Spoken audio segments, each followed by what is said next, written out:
सबको जय मसीह, मेरे मसीह भाई बहनों। और आज फिर से एक वचन को लेकर आप लोगों के सामने मैं रखना चाहूँगा। और उससे पहले ये मैं बता दूँ कि अगर आपसे और हमसे ये पूछा जाए कि हम मसीह जीवन में हम कितना ग्रोथ कर रहे हैं या यीशु के पीछे हम कितना मजबूत हैं, तो आपका और हमारा जवाब क्या होगा? हम ये कहेंगे कि हम चर्च जाते हैं, बाइबल पढ़ते हैं, घर पे चर्च में गाना परमेश्वर की महिमा करते हैं, बाहर सुसमाचार सुनाते हैं, प्रभु के बहुत सारे काम में प्रभु के काम भी हम करते हैं, जिसको कहते हैं धार्मिकता के काम। तो अगर ये कह के अगर हम खुद को ये कहते हैं कि हम मसीह में बिल्कुल सच्चे मसीह हैं, इस ये वाले धार्मिकता के काम करके, तो क्या आपने मत्ती का 19 अध्याय आपने कभी पढ़ा है? मत्ती का 19 अध्याय जहाँ पे यीशु और धनी युवक का आमना सामना हुआ था, और धनी युवक यीशु से कुछ पूछ रहा था, किसके विषय में? अनंत जीवन के विषय में। आइए बात करते उस विषय को लेकर बात करते हैं कि धनी युवक यीशु से क्या पूछ रहा था। मत्ती की किताब उसका 19 अध्याय वचन 16 लिखा है, एक मनुष्य यीशु के पास आया और उससे कहा, हे गुरु, मैं कौन सा भला काम करूं कि अनंत जीवन पाऊं? सोच के देखिए, एक धनी युवक, जो मैं समझा रहा हूं या जो वचन को आप इस वचन को पढ़ोगे तो बारीकी से और बिल्कुल ध्यान से आपको पढ़ना पड़ेगा, धीरे, तभी आप वचन को बहुत आसानी से और परमेश्वर के अगुवाई से उसके जो इस वचन का प्रकाशन आपको मिलेगा। कब मिलेगा?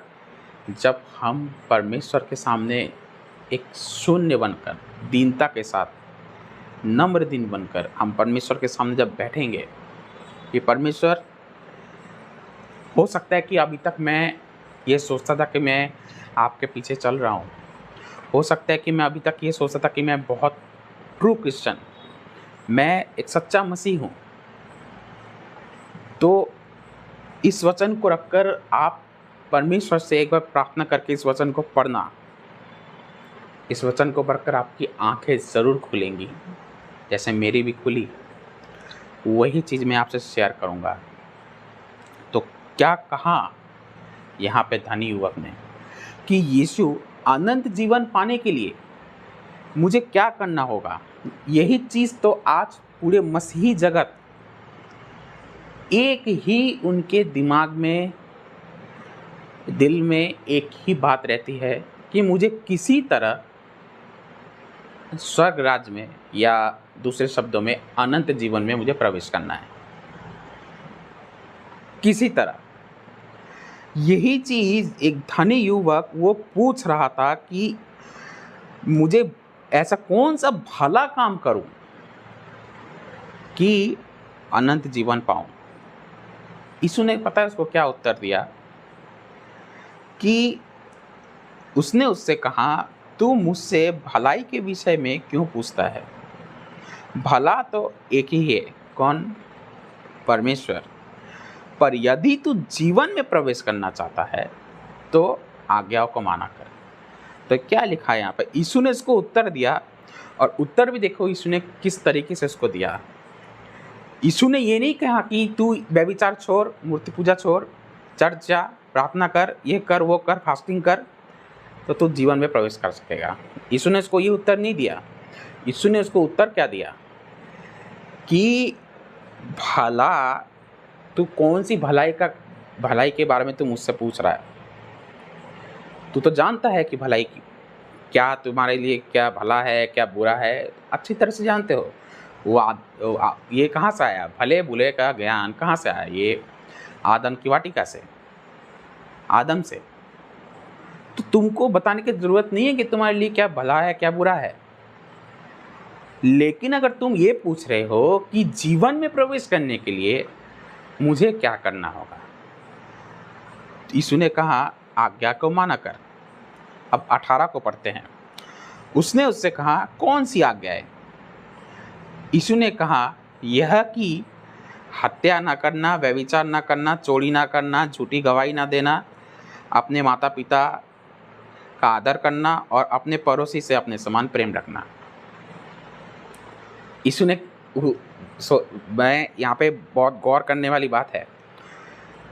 धनी युवक पूछता है कि यीशु, मैं आप कह रहे हैं कि मेरी आज्ञा को माना कर। अब वो कहता है कि कौन सी आज्ञा? कौन सी आज्ञा?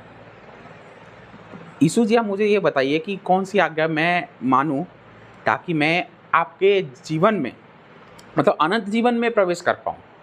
तो यीशु कहता है, हत्या न करना, व्यभिचार न करना, चोरी न करना, झूठी गवाही न देना, अपने माता पिता का आदर करना, अपने पड़ोसी के अपने समान प्रेम रखना। यहाँ पे यीशु ने अपनी बात समाप्त नहीं की।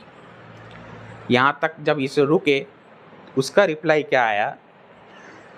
उस जवान ने उससे कहा, इन सब को तो मैंने माना है, अब मुझ में किस बात की घटी है?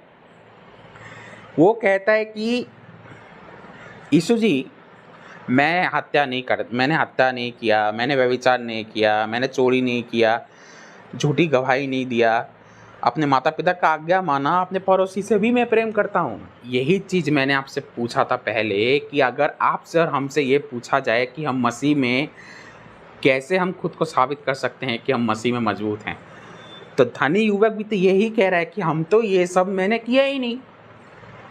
और आज हम लोग क्या सोचते हैं कि हम भी ये नहीं करेंगे तो हम बिल्कुल सच्चे मसीह हैं, बिल्कुल सच्चे, मतलब ट्रू क्रिश्चियन जिसको कहते हैं, कट्टर मसीह।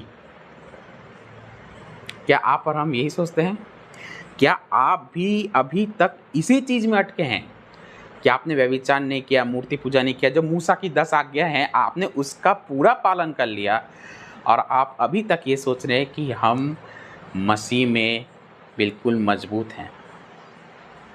धनी युवक क्या कह रहा था? यही तो कह रहा था यीशु से, यीशु मैं तो नहीं करता ये सब, ये जो आज्ञा है मैंने तो ये आज्ञा का पालन किया है।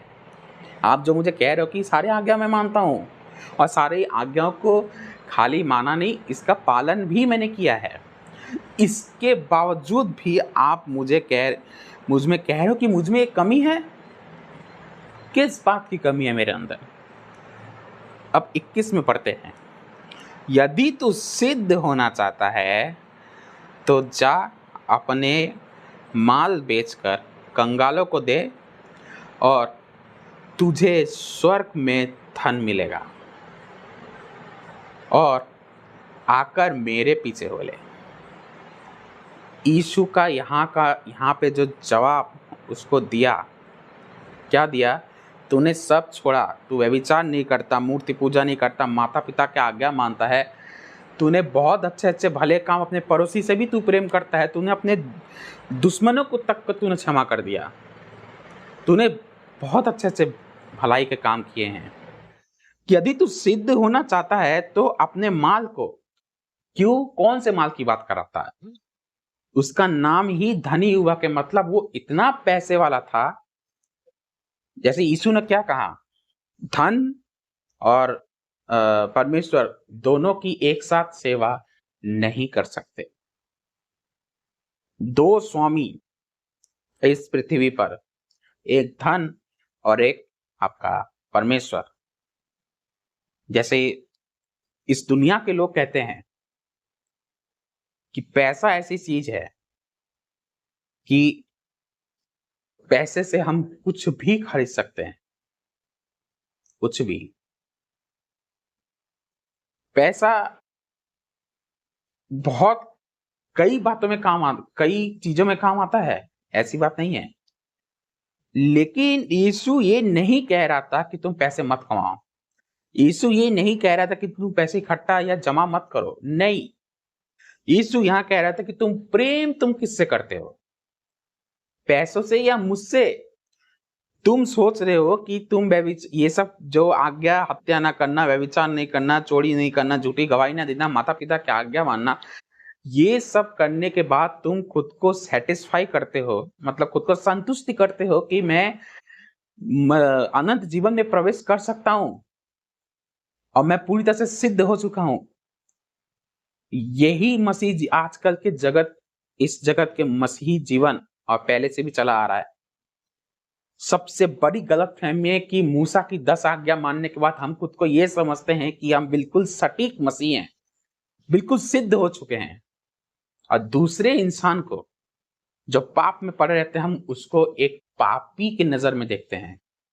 लेकिन यीशु यहाँ पे क्या कह रहा था? यीशु यहाँ पे कह रहा था कि तुम धनी हो ना, तुमने अच्छी बात है, तुमने सब छोड़ दिया, लेकिन जो धन तुम्हारे पास है और तुम जिस धन में तुम प्रेम करते हो उसको छोड़ो।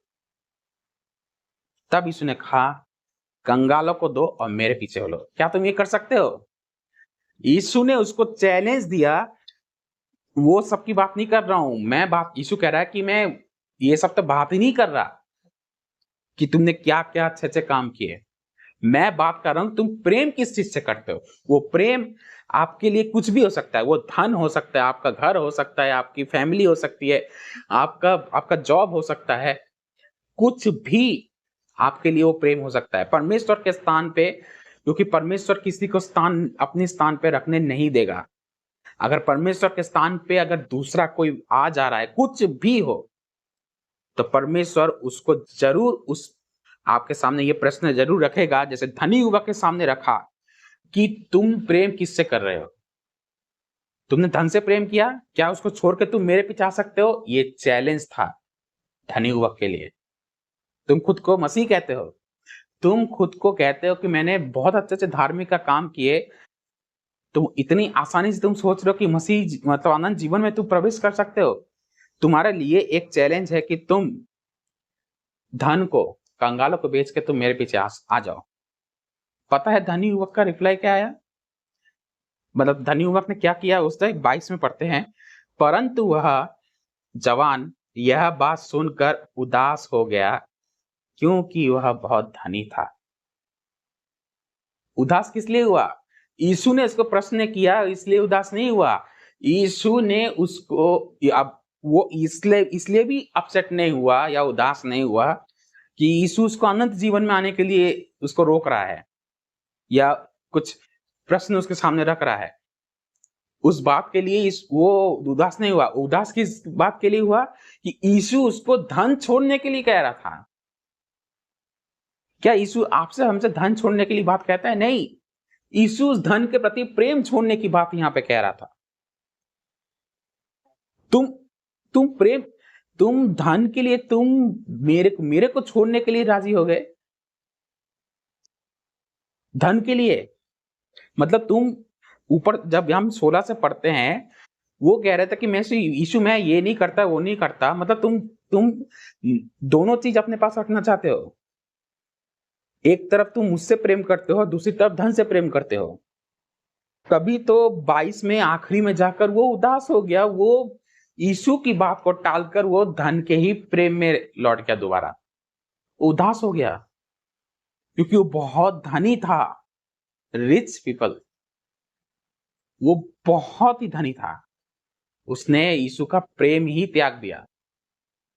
तो आज इस पुस्तक से, इस मत्ती का 19 का 16 से लेकर इस 22 वचन तक क्या सीखने को मिल रहा है?